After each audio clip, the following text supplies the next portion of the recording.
Luna est traumatisée. Tu as gâché notre moment. Reste loin de nous tant que tu ne te seras pas excusé. Voilà le SMS que mon frère m'a envoyé. Il ne me demandait pas si j'allais bien. Il ne demandait pas si l'ambulance était arrivée à temps. Il était furieux que ma blessure ait gâché l'humeur de sa fiancée. J'ai regardé l'infirmière recoudre la plaie béante sur mon front. Puis j'ai regardé mon téléphone. Je n'ai pas argumenté. Je n'ai pas demandé comment il pouvait être aussi cruel. J'ai tapé un seul mot. D'accord. Ensuite, j'ai changé d'application. J'ai retrouvé la chaîne de mai de l'étude notariale, celle marquée comme prête pour la signature finale. Le courtier, les agents immobiliers et les avocats étaient tous en copie. Je n'ai pas écrit de long discours. J'ai simplement joint mes documents de sortie des urgences et j'ai cliqué sur « Répondre à tous » pour que tout le monde comprenne pourquoi je venais de faire capoter la vente. Pour comprendre, il faut savoir d'où vient l'argent. J'ai 32 ans et mes mains sont une carte géographique de tissu cicatriciel. Je travaille comme sous-chef de cuisine dans l'une des brigades les plus actives de Lyon. Ces 80 000 € pour l'apport n'étaient pas juste un chiffre sur un écran. C'était 10 ans de brûlure de graisse, de fêtes de Noël manquées, de varices et de services de 16 heures debout sur des tapis en caoutchouc dur. Julien n'a jamais eu ces cicatrices. Il était le prince. J'étais le portefeuille. Il y a 3 mois, il a amené Luna dans mon appartement. Elle s'est assise sur mon canapé acheté d'occasion, plissant le nez à cause de l'odeur de mes vêtements de cuisine, et m'a exposé le rêve. Elle voulait une maison d'architecte à 800 000 € dans les Monts d'Or. Elle parlait de lumière naturelle et de studios de création de contenu. La banque se montre difficile, disait-elle en agitant une main manucurée. C'était un euphémisme. Son dossier était catastrophique, elle avait plus de dettes chez Sephora que de revenus, mais elle tenait Julien par les sentiments, et Julien utilisait les dernières volontés de notre mère mourante pour me faire culpabiliser. Occupe-toi de ton frère, Clémence. Il a besoin de toi. Alors, j'ai accepté. J'ai signé comme garante. J'ai vidé mes économies pour l'apport et les frais de notaire. Pendant 3 mois, j'ai enchaîné les doubles services pour couvrir les dépassements imprévus que Luna exigeait.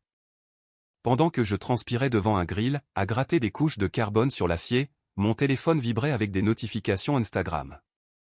On y voyait Luna, debout sur le terrain vide que je payais, un verre de champagne à la main. La légende disait « On bâtit notre empire, femme d'affaires, nouvelle maison ». Elle ne m'a jamais tagué. Elle ne m'a jamais remercié. En fait, elle me traitait comme une prestataire non rémunérée. Elle m'envoyait des messages à minuit avec des exigences du style « Transfère 5 000 € pour l'option marbre ». Le granit faisait cheap. J'ai payé. Je me suis tu. Je pensais honorer ma mère. Je pensais acheter un avenir à mon frère. En réalité, je ne faisais que financer mon propre manque de respect. La visite de chantier finale a eu lieu 48 heures avant la signature chez le notaire. La maison n'était encore qu'un squelette d'ambition brute, de barres de fer exposées, de poussière de béton et de l'odeur piquante de la surflottant dans l'air humide. J'ai garé ma vieille Peugeot de 10 ans à côté de la Range Rover de location de Luna. Luna était déjà en train de filmer. Elle tenait son téléphone à bout de bras, filmant le Porsche inachevé, racontant à son public invisible ses choix de finition sur mesure et sa manifestation de rêve. Julien la suivait comme une ombre, tenant son sac à main. Je suis monté sur les marches provisoires en bois, mes bottes résonnant contre le contreplaqué. Oh non, a grogné Luna en baissant son téléphone. Elle a pointé un ongle manucuré vers le bord du terrain où un boîtier gris robuste était monté en haut d'un poteau. Clémence, dis au constructeur d'enlever ce truc moche. Ça gâche l'arrière-plan de l'intro de mon vlog. J'ai jeté un coup d'œil au boîtier. Le voyant rouge a clignoté. C'est une caméra de surveillance de chantier avec détecteur de mouvement, j'ai dit d'une voix monocorde. Le prix des matériaux a explosé. Les voleurs frappent la nuit. Ça reste. Luna a levé les yeux au ciel en se détournant de l'objectif. C'est ça, si tu veux. Personne ne regarde ces vidéos de sécurité glauques de toute façon. Elle nous a conduits sur la terrasse arrière, une dalle de béton en cours de séchage surplombant une pente boueuse. Elle s'est retournée, un sourire éclatant et dangereux plaqué sur le visage. Bon, voilà la surprise. Elle a frappé dans ses mains. J'ai dit à l'entrepreneur d'ajouter le pack piscine à débordement. C'est seulement 50 000 € de plus. On peut juste l'ajouter au prêt final, non? Mon estomac s'est noué. Luna, le prêt est au maximum. J'ai déjà payé les suppléments pour le marbre et le vitrage intelligent. Il n'y a pas de 50 000 €. Alors fais un chèque, a-t-elle répondu en haussant les épaules, enlevant une poussière imaginaire de sa veste de créateur. Tu as des économies. C'était ma retraite, ai-je dit, sentant la colère monter dans mon cou. C'était tout ce que j'avais. J'ai 12 € sur mon compte courant jusqu'à la paix. La réponse est non. L'air entre nous s'est figé. Le sourire de Luna a disparu. Elle s'est approchée, envahissant mon espace personnel. Son parfum, quelque chose de cher et de floral, me prenait à la gorge. Arrête de jouer les martyrs, Clémence. C'est pathétique. Sa voix est descendue d'un ton, un sifflement assez bas pour que Julien, à 3 mètres de là, ne saisisse pas la cruauté de ses paroles. Mais j'ai entendu chaque syllabe. Regarde-toi, a-t-elle ricané, désignant vaguement mes vêtements de travail, mon chignon en bataille, mon visage fatigué. Tu as 32 ans. Tu es célibataire. Et soyons honnêtes, tu es stérile. Pas de mari, pas d'enfant. Qu'est-ce que tu vas faire d'autre de ton argent? L'emporter dans la tombe? Je suis resté pétrifié.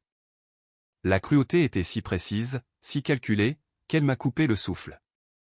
Acheter cette maison pour nous est la seule chose utile que tu feras jamais, a-t-elle terminé. Alors arrête de pleurnicher et paie la facture. C'est ton devoir. Mon devoir? Ma voix tremblait. Mon devoir était envers ma mère. Elle m'a demandé de veiller sur Julien, pas de financer un parasite. Les yeux de Luna se sont écarquillés.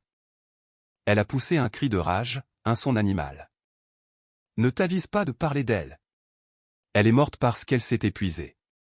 Exactement comme toi. Elle s'est jetée sur moi. Ses mains ont frappé ma poitrine avec une force surprenante. Ce n'était pas un trébuchement. C'était une poussée délibérée. Mes bottes ont glissé sur les graviers instables recouvrant la dalle de béton. Mes bras ont mouliné dans le vide. La gravité a pris le dessus. J'ai basculé en arrière du Porsche inachevé.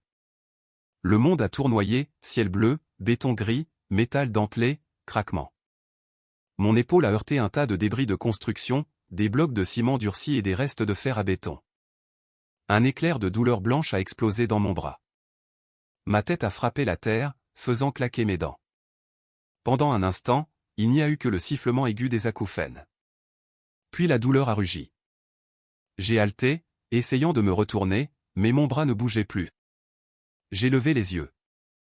Luna se tenait au bord, me regardant d'en haut. Pendant une fraction de seconde, j'ai vu une terreur pure dans ses yeux. Puis elle a cligné des paupières, et le masque s'est remis en place. Julien a couru vers le bord. Oh mon Dieu, Clémence! Il a commencé à descendre. Stop! Luna a saisi son bras. Sa poigne était de fer. Elle est tombée, Julien. Elle a glissé. Regarde-la. Elle va bien. Elle saigne, a balbutié Julien, fixant le sang qui coulait dans mon œil. Elle fait son intéressante, a tranché Luna en le tirant vers la voiture. On s'en va. Si on reste, elle va faire une scène et m'accuser. Monte dans la voiture. Julien m'a regardé, brisé au sol, serrant mon épaule. Puis il a regardé Luna. Il a baissé la tête. Il est monté dans la voiture. J'ai regardé à travers un voile de poussière et de douleur les feux arrière de la Range Rover disparaître dans l'allée. L'infirmière a scotché le dernier morceau de gaz sur mon sourcil et est sortie, me laissant seul avec le ronronnement du système de ventilation. Pendant des années, je m'étais raconté que Julien était un otage. Je me disais qu'il était piégé dans les filets de Luna, trop faible pour se libérer, attendant juste que je le sauve. C'est pour ça que je payais les factures. C'est pour ça que j'acceptais les insultes. J'essayais d'acheter sa liberté.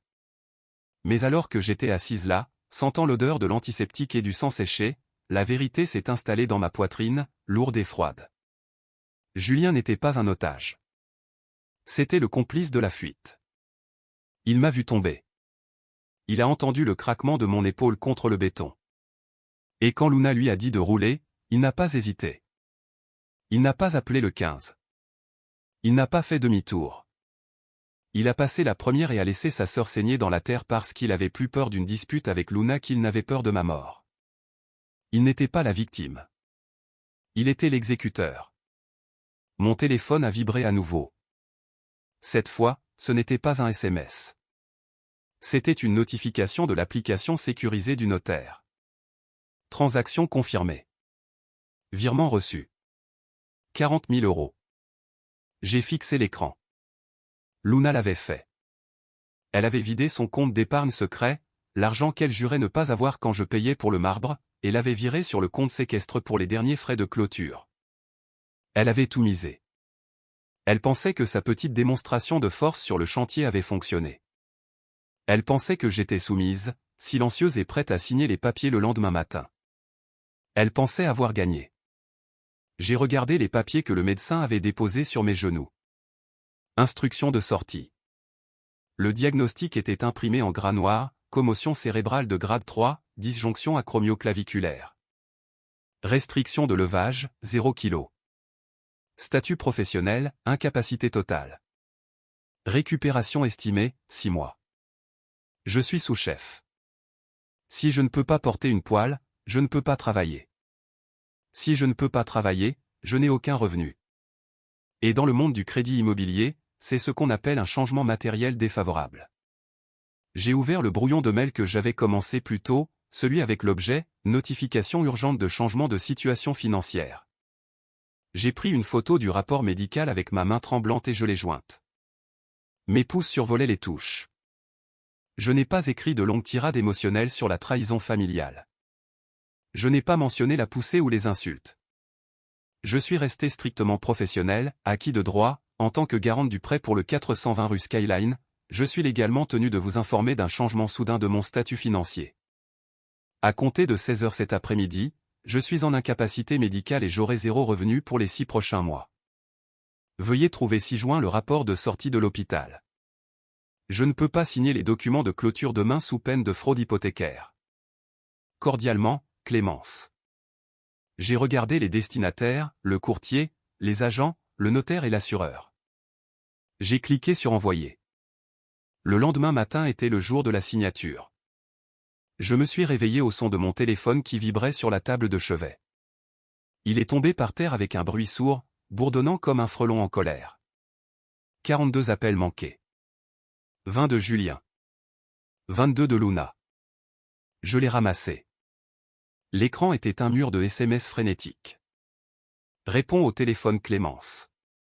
Tu ne peux pas faire ça. La banque a dit non, arrange ça. Je les ai tous ignorés et j'ai ouvert l'unique notification de l'étude notariale. C'était une lettre formelle en PDF. Le langage était sec, juridique et absolument dévastateur, avis d'échec du financement dû au retrait du garant. En vertu de la clause suspensive, l'acheteur est en défaut. Le vendeur choisit de conserver l'acompte de 40 000 € à titre de dommages et intérêts. J'ai posé le téléphone. J'ai pris une gorgée de café froid. Luna avait levé la clause suspensive de financement la veille. Elle était si sûre que je signerais qu'elle avait retiré le filet de sécurité pour rendre son offre plus forte. Maintenant, le filet n'était plus là, et ses 40 000 € non plus. Mais les parasites ne meurent pas en silence. Ils s'agitent. Mon téléphone a bipé avec une notification Instagram. Luna Style est en direct. J'ai cliqué. Luna était assise sur le siège avant de sa Range Rover. Son mascara coulait en traînées noires sur ses joues. Elle hyperventilait, se tenant le ventre. Je ne sais pas pourquoi elle nous déteste autant, sanglotait-elle devant la caméra. 5000 personnes regardaient. La sœur de mon fiancé, elle a toujours été jalouse. Mais hier, elle a fait une pause dramatique, essuyant une larme. Hier, elle m'a attaqué sur le chantier. Elle m'a poussé. Elle a essayé de. Elle savait que j'étais enceinte. Vous vous rendez compte, elle a essayé de tuer mon bébé. Mon sang n'a fait qu'un tour. Les commentaires défilaient, oh mon Dieu. Poursuis-la. Quel monstre. Appelez la police. On a perdu la maison, hurlait Luna. Elle a ruiné notre crédit. Elle a volé notre dépôt. On dort dans un motel 6 parce qu'on avait déjà rendu l'appartement. On n'a plus rien.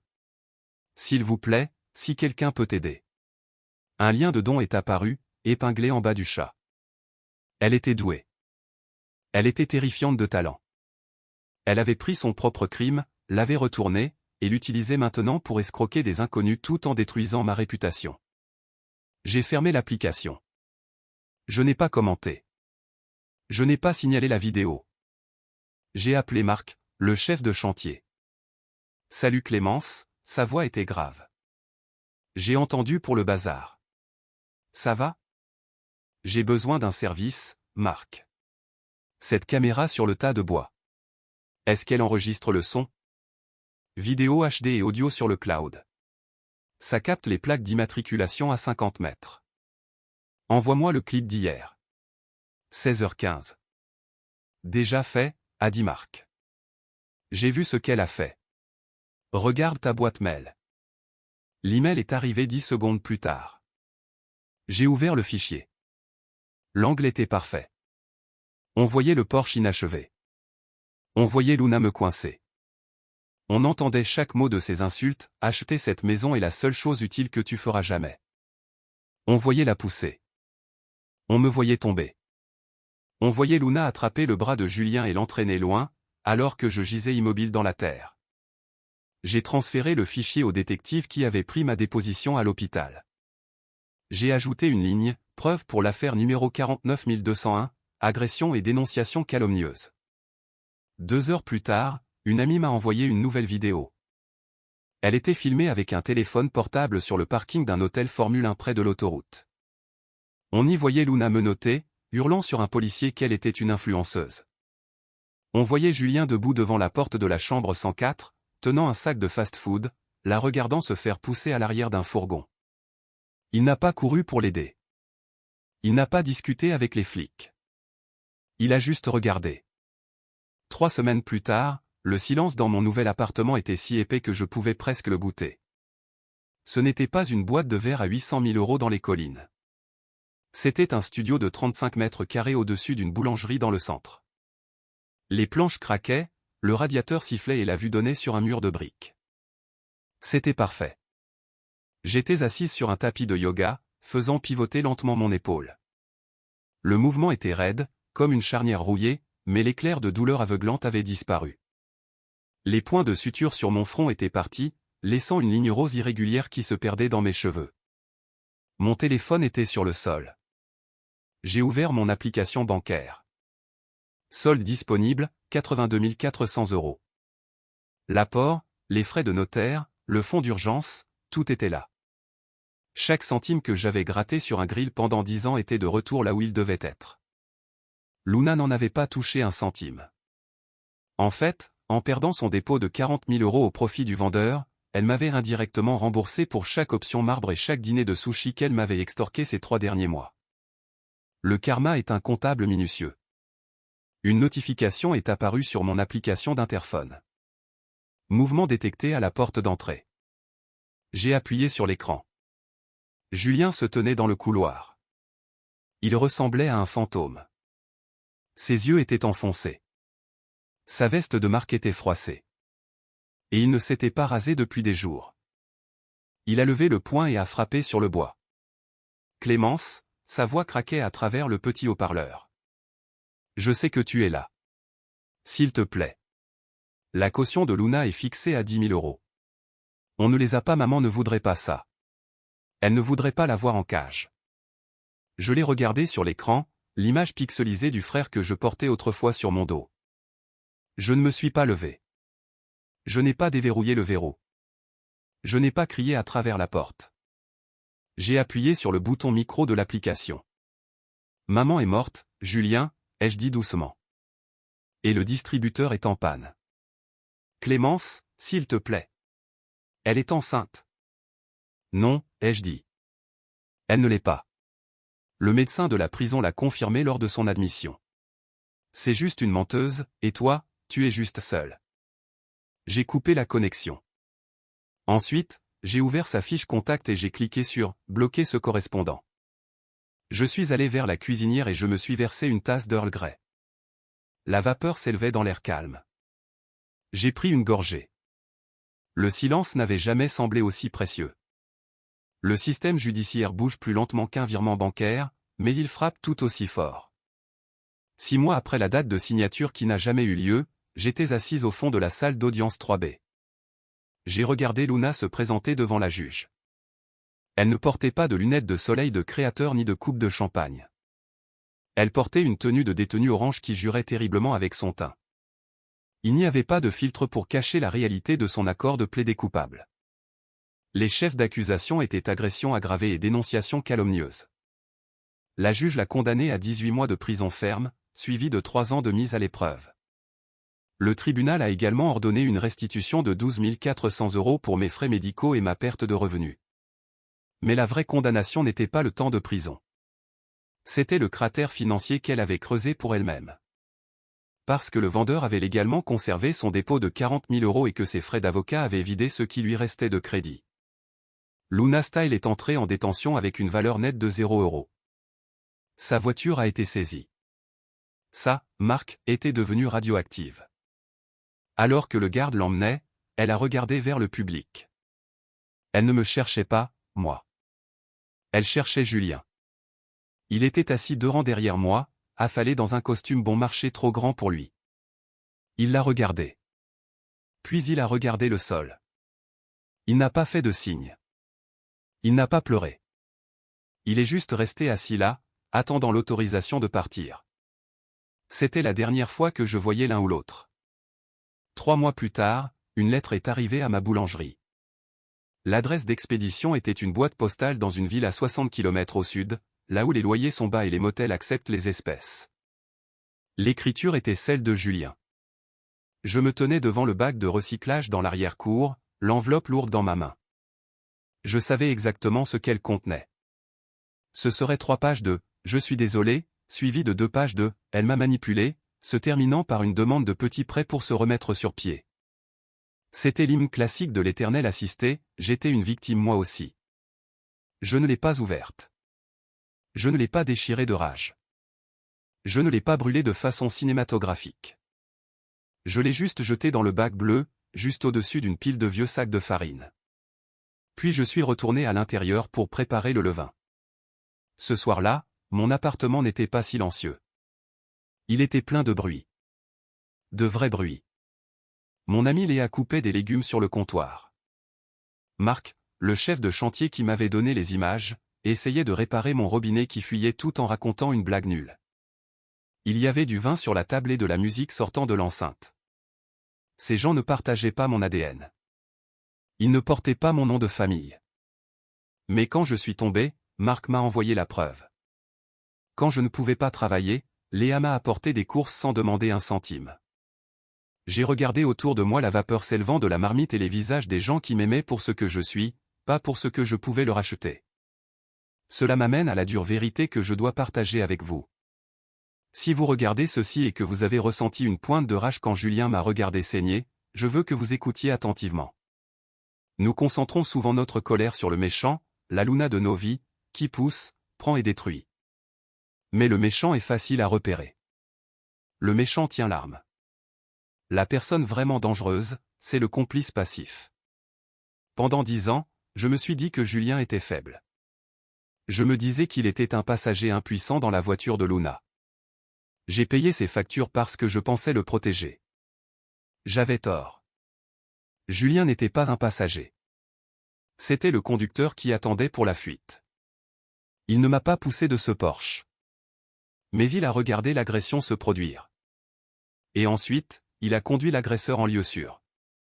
Il a privilégié son confort à ma survie. Il a privilégié son accès à son style de vie à sa loyauté envers ma vie. Nous restons dans ces dynamiques familiales toxiques à cause de l'illusion des coups irrécupérables. Nous regardons les années, les larmes et l'argent que nous avons investis. Et nous pensons, si je paie juste un peu plus, si je pardonne encore une fois, ils finiront par m'aimer en retour. Vous ne payez pas pour de l'amour. Vous payez pour une place au premier rang de votre propre mépris.